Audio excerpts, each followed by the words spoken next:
Konon, di kedalaman Laut Aegea yang berkilau bagai permata biru di bawah matahari Yunani, kini hidup seorang makhluk yang tidak sepenuhnya manusia dan tidak sepenuhnya ikan.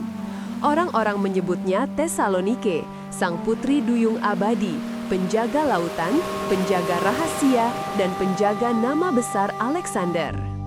Dahulu kala, sebelum laut menjadi rumahnya, ia adalah manusia, lahir di istana Makedonia sebagai anak Raja Philip II. Ia tumbuh di tengah rencana perang dan ambisi besar. Ia melihat kakaknya berangkat menaklukkan Persia, mendirikan kota di setiap perbatasan, dan kembali dengan kejayaan yang menggema sampai ke ujung dunia. Namun, semua cahaya kebesaran itu seketika meredup ketika kabar duka dari Babylon tiba, membawa kehancuran yang tak terperikan bagi hati sang putri.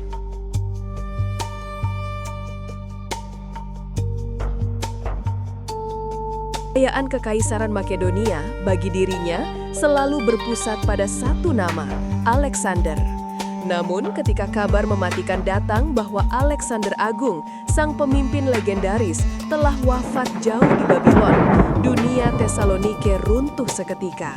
Tak ada lagi cahaya yang menuntun langkahnya, tidak ada lagi saudara yang ia banggakan.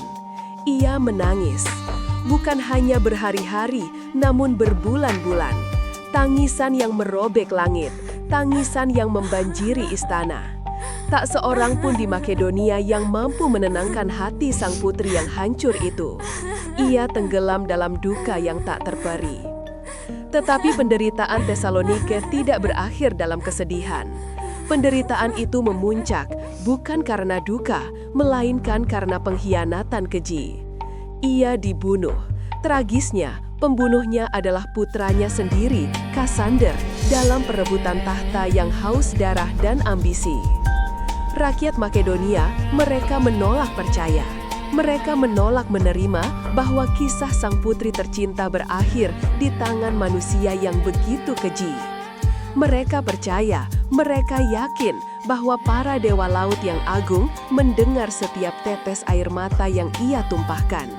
Para dewa kasihan pada penderitaannya dan mengubahnya. Mengubahnya menjadi makhluk abadi. Menjadi roh penjaga samudra yang kini bertugas untuk terus mencari kabar, terus mengarungi lautan abadi tentang saudara yang dicintainya, Alexander. Sejak saat itu, di dasar lautan yang sunyi, jauh di bawah gelombang yang bergolak, waktu dan kehidupan lamanya, kenangan pahitnya, semua mulai luntur. Digantikan oleh keabadian yang dingin. Sebuah pencarian tanpa akhir. Sejak saat itu, samudra yang dingin menjadi singgasananya. Rambutnya, yang dulunya mahkota seorang putri, kini memanjang dan mengalir seindah ganggang laut yang paling langka. Matanya, yang dulu memantulkan keagungan Makedonia, kini hanya memantulkan cahaya rembulan yang remang dari permukaan. Dan di bawah pinggangnya, tumbuh ekor ikan perak yang bersinar, membelah kegelapan abisal. Tessalonike berkelana tanpa lelah. Ia menyusuri arus dari pulau ke pulau mencari gema nama saudaranya. Ia tidak mencari Alexander yang hidup, namun ia mencari jawaban yang lebih penting dari kehidupan. Apakah dunia masih mengingat namanya? Apakah keagungan itu hanyalah ilusi yang hilang ditelan ombak waktu? Pencarian itu tak pernah berakhir, membawa kesendirian ribuan tahun lamanya. Setelah ribuan tahun berenang dalam duka, ia pun menciptakan sebuah ritual kejam, sebuah tradisi yang menjadi ujian yang menentukan nasib setiap pelaut yang berani melintasi wilayahnya. Ketika kapal muncul, ia akan naik ke lambung. Ia akan mengajukan satu pertanyaan mutlak, sebuah pertanyaan yang hanya memiliki dua pilihan jawaban. Apakah Raja Alexander Agung masih hidup?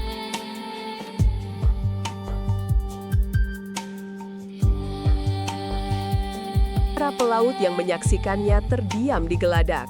Jantung mereka dipenuhi campuran teror dan kekaguman. Cahaya bintang memantul dari kulitnya yang pucat. Kemudian dari bibirnya terdengar suara, lirih namun bergema di atas ombak yang mendesau, seperti sebuah mantra kuno yang tak lekang oleh waktu. Itu bukan bahasa manusia modern, dengan aksen Yunani kuno yang murni hanya satu kalimat yang terucap. Z o Vasilias Alexandros. Apakah Raja Alexander masih hidup? Pertanyaan sesederhana itu adalah sebuah pertaruhan nyawa. Para pelaut tahu menjawabnya bukanlah pilihan mudah. Karena jika salah bicara, jika kata-kata yang keluar tidak memuaskannya, laut akan bergerak. Ia akan menelanmu utuh tanpa ampun, dan kau akan menjadi rahasia abadi di kedalaman gelap. Bagi pelaut yang tak tahu legenda kelam itu, pertanyaan tersebut bisa menjadi kutukan mematikan. Jika mereka menjawab, tidak, sang raja telah wafat, maka seketika itu pula laut akan murka. Langit berubah hitam pekat, angin menjerit liar, dan ombak raksasa akan menelan kapal beserta seluruh awaknya tanpa ampun. Laut Egea, kata orang, punya banyak kapal yang hilang. Bukan karena badai alami, tapi karena kesalahan menjawab pertanyaan sang putri duyung. Namun bagi mereka yang tahu rahasianya, keselamatan ada di ujung lidah. Dengan penuh keyakinan tanpa ragu, mereka menjawab. Zei Vasilevi Keton Kosmo Kirievi. Ia hidup, berkuasa, dan menaklukkan dunia. Sang putri duyung sedang mendengarkan. Maka wajahnya berseri. Ombak yang tadi menggila berubah tenang. Angin pun berhenti. Ia tersenyum, lalu perlahan tenggelam kembali ke dasar. Selama nama Alexander diucapkan, ia akan terus menjaga legenda saudaranya dari tenggelam. Hingga kini, para pelaut di Egea masih berhati-hati menjaga setiap kata yang terucap.